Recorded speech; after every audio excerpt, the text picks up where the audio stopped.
Olá, meus irmãos e minhas irmãs, eu quero acolher cada um de vocês e cada uma de vocês para a nossa meditação do Evangelho deste domingo.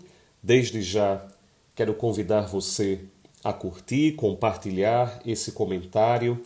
Também você fazer o seu comentário aqui nessa meditação, para que assim nós possamos trocar e fazer uma comunhão cada vez mais profunda, fazer com que outras pessoas também tenham acesso à riqueza do Evangelho. O Evangelho desse domingo é tirado do Evangelho de Lucas e diz assim: Naqueles dias, Maria partiu para a região montanhosa, dirigindo-se apressadamente a uma cidade da Judéia. Entrou na casa de Zacarias e cumprimentou Isabel. Quando Isabel ouviu a saudação de Maria, a criança pulou no seu ventre e Isabel ficou cheia do Espírito Santo. Com um grande grito exclamou: Bendita és tu entre as mulheres e bendito é o fruto do teu ventre. Como posso merecer que a mãe do meu Senhor venha me visitar? Logo que a tua saudação chegou aos meus ouvidos, a criança pulou de alegria no meu ventre. Bem-aventurada aquela que acreditou, porque será cumprido o que o Senhor lhe prometeu.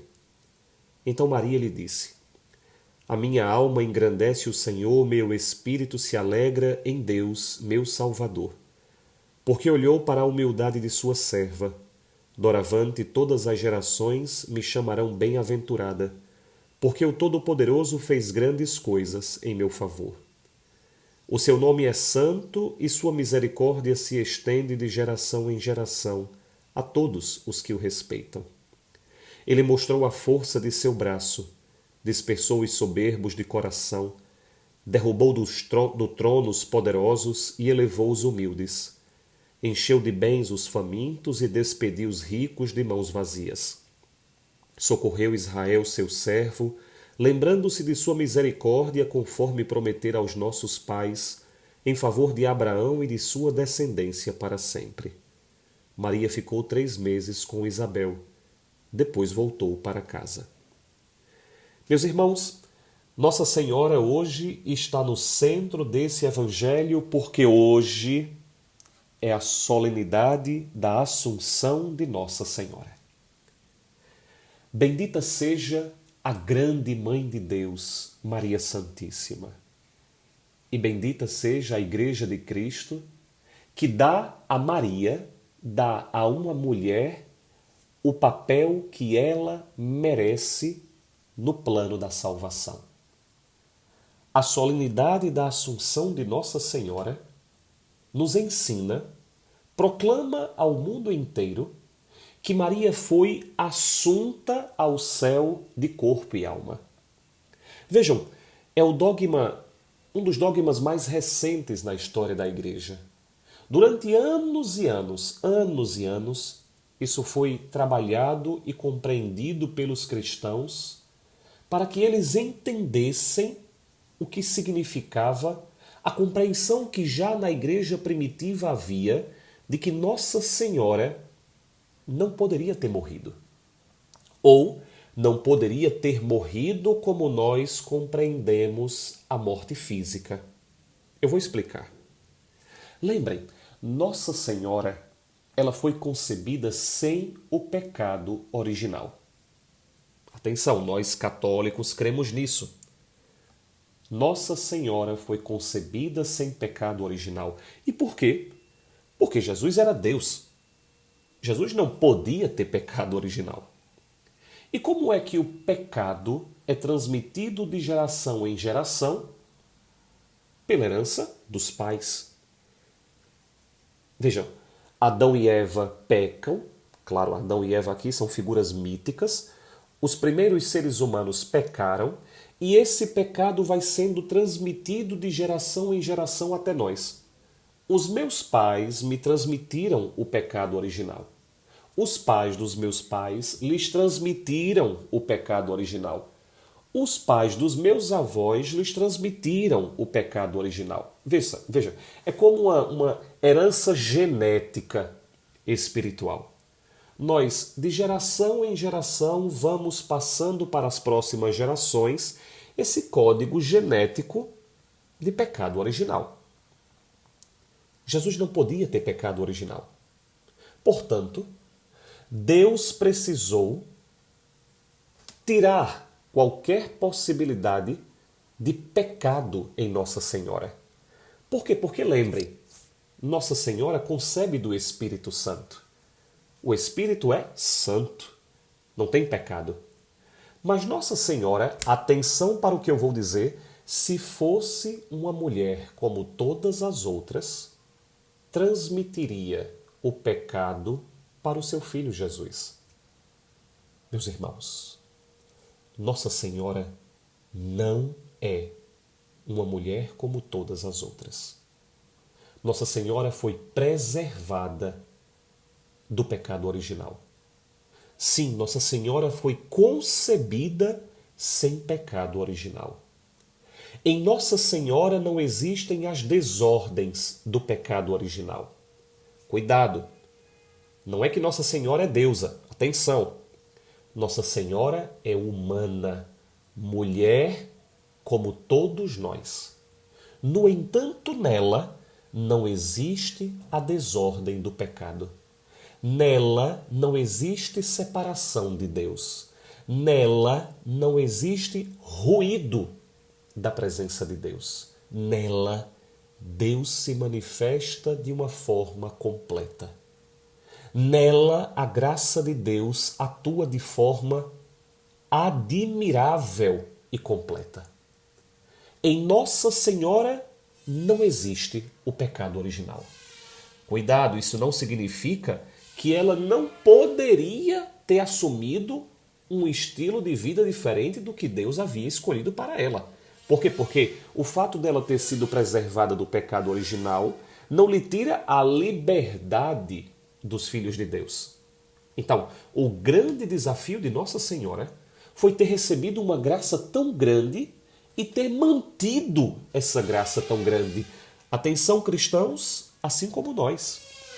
Nós também recebemos uma graça grande de Deus. Claro, nós não recebemos a graça de Nossa Senhora. Nós não recebemos a graça de sermos libertos, livrados do pecado original. Mas nós também recebemos a graça da filiação divina. Nós também recebemos a graça do perdão dos pecados.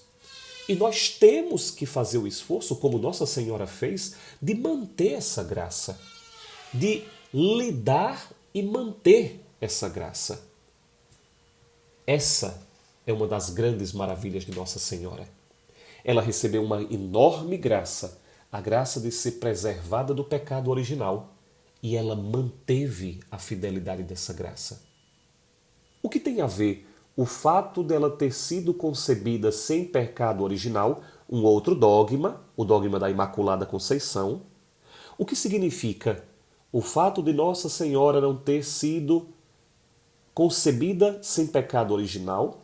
Qual é a relação disso com a sua assunção? Diz São Paulo, o salário do pecado é a morte. Nossa Senhora foi preservada do pecado original. O seu corpo não poderia morrer. Veja, é o fato do pecado original existir que faz com que nós morramos. Nossa Senhora não tinha pecado original. Como ela haveria de morrer? Por isso é que os cristãos, desde o começo, perceberam, e veja, isso foi transmitido de geração em geração, os cristãos, a partir dos relatos dos discípulos, provavelmente e sobretudo do discípulo João, o discípulo amado, eles compreenderam que Maria não havia morrido. Na verdade, Maria foi assunta de corpo e alma para o céu. Isso significa que não aconteceu alguma coisa entre o fato de Maria estar viva nesta terra e ela se assunta ao céu? Provavelmente algo aconteceu, dizem os exegetas. Nós não sabemos o que aconteceu. Nós não sabemos o que aconteceu com o corpo de Maria entre ela estar bem, fisicamente nesta terra e ela passar imediatamente para o céu de corpo e alma. E é por isso que os cristãos, desde o princípio, usaram uma palavra: a dormição de Nossa Senhora.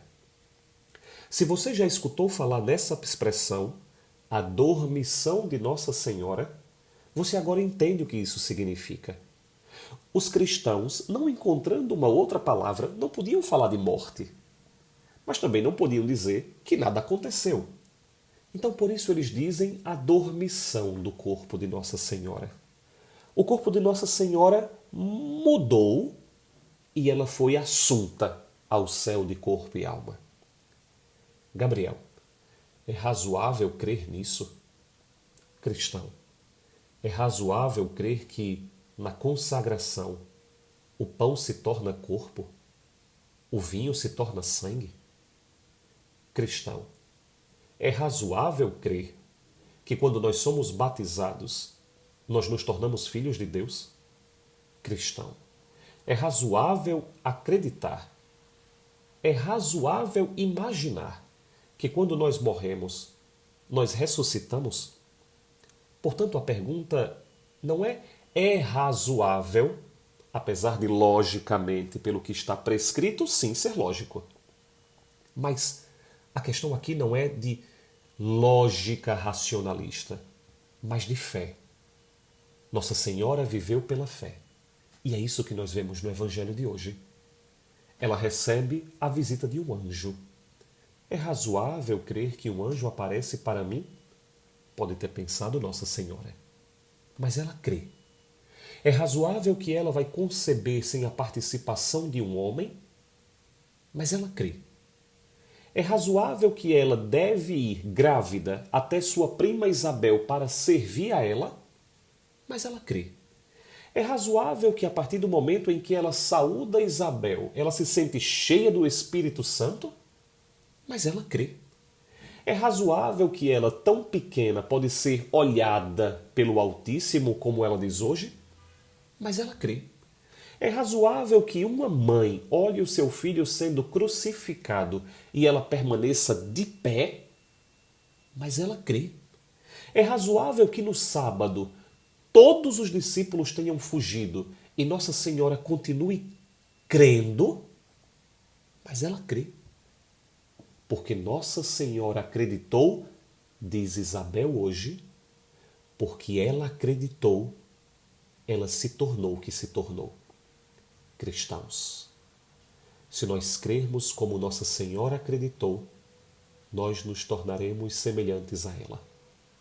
Não fomos preservados do pecado original, mas certamente com a graça de Deus nós podemos vencer o pecado, ir para o céu e um dia recebermos como ela já tem um corpo glorioso e participarmos com ela do milagre do céu, do milagre daqueles que creem.